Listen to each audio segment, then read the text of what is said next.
আমি ফাতেমা। আজ থেকে প্রায় ২ বছর আগে এই স্টোরিটা আমি আমার হুজুরের কাছ থেকে শুনেছিলাম। এটা তার সাথে ঘটা একটি সত্য ভৌতিক ঘটনা। অবশ্যই এই ঘটনাটা শুনে আমারই গায়ের লোম দাঁড়িয়ে গিয়েছিল। সো বেশি কথা না বাড়িয়ে ঘটনা চলে যাচ্ছি। আমি তার মতো করেই বলার চেষ্টা করছি। আমি এনামুল।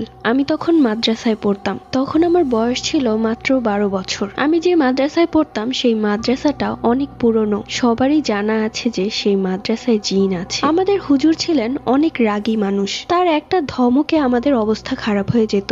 সবাই আমরা তাকে মেনে চলতাম। অবশ্য আগে আমি স্কুলে পড়তাম, কিন্তু হঠাৎ করে আমার মা মারা গেল আর বাবাকেও সবাই বলছিল আরেকটা বিয়ে করে ফেলতে। সবার কথায় বাবাও বিয়ে করে ফেললেন আর আমাকে মাদ্রাসায় ভর্তি করে দিলেন। মাদ্রাসায় আসার পর প্রথম দিকে ১ দিন ২ দিন পর পরই আমি বাড়িতে চলে যেতাম। বাবার জন্য কান্না করতাম, কিন্তু যখন দেখলাম বাবার আগের মতো নেই তখন থেকে ঠিক করলাম মাদ্রাসাতেই থাকবো, আর বাড়িতে যাব না। এমনিতে মাসে ১ বার কি ২ বার বাবা এসে দেখা করে যেতেন। আমাদের করা নিষেধ ছিল, রাতের বেলা একা একা বাথরুমে যাওয়া যাবে না।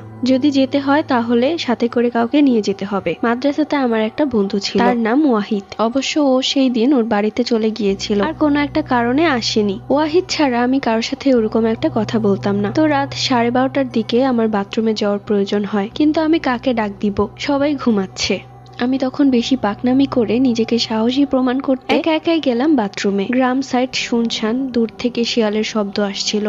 প্রথম আমার একটু ভয় করছিল, কিন্তু পরে আমি ভাবলাম এত ভয় পেয়ে কি হবে, বরং ভয়কে প্রশ্রয় দিলে আমি সামনে এগুতেই পারবো না। তো যাই হোক, আমি কোনো রকমে মাদ্রাসা থেকে বের হই। কিছু দূর হাঁটার পর একটা পাকা বাথরুম। এরপর আমি লাইট অন করে বাথরুমে যাই। এরপর বাথরুম থেকে আসার পথে আমি যখন মাদ্রাসার গেটে ঢুকবো, আমাদের মাদ্রাসার পাশেই একটা চাপকল আছে। আমি তখন দেখলাম যে আমাদের হুজুর সেই চাপকলে পানি চাপাচ্ছে আর আমার দিকে তাকিয়ে হাসছে আর হাত বাড়িয়ে আমাকে ডাকছে। প্রথমেই বলেছি আমাদের হুজুর অনেক বেশি রাগী। আমি মনে মনে ভাবলাম হুজুর কড়া নিষেধ করেছে একা একা যেতে, তারপর আমি হুজুরের নিষেধ না শুনে একা একা গিয়েছি। তাহলে হুজুর আমাকে তার কাছে ডাকছে, আমাকে নির্ঘাত মারবে। একটু পরে আমার চোখ পড়লো হুজুরের রুমের দিকে। দেখলাম তার লাইট অন করা এবং সে দরজায় দাঁড়িয়ে আমার দিকে তাকিয়ে রয়েছে। হুজুর তো সেখানে, তাহলে চাপকলে যে আছে সে কে? যিনি দাঁড়িয়েছিলেন সে আমাকে কড়া ভাবে বকতে লাগলো, যেভাবে আমার হুজুর আমাকে বকে। কি ব্যাপার এনামুল, তুই এত রাতে বের হয়েছিস কেন? তোকে না একা একা বের হতে নিষেধ করেছি?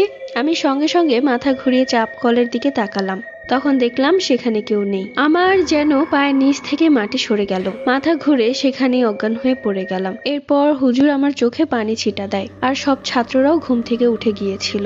এরপর হুজুর জানতে চাইলো কি হয়েছে। শুরু থেকে শেষ অবধি হুজুরকে আমি খুলে বললাম। সব শুনে হুজুর আমাকে দোয়া পড়ে ফু দিয়ে দিলেন আর বললেন একা একা বের হওয়া মোটেও ঠিক হয়নি। সো কেমন লেগেছে স্টোরিটা অবশ্যই কমেন্ট করে জানিয়ে দিও। Bye bye.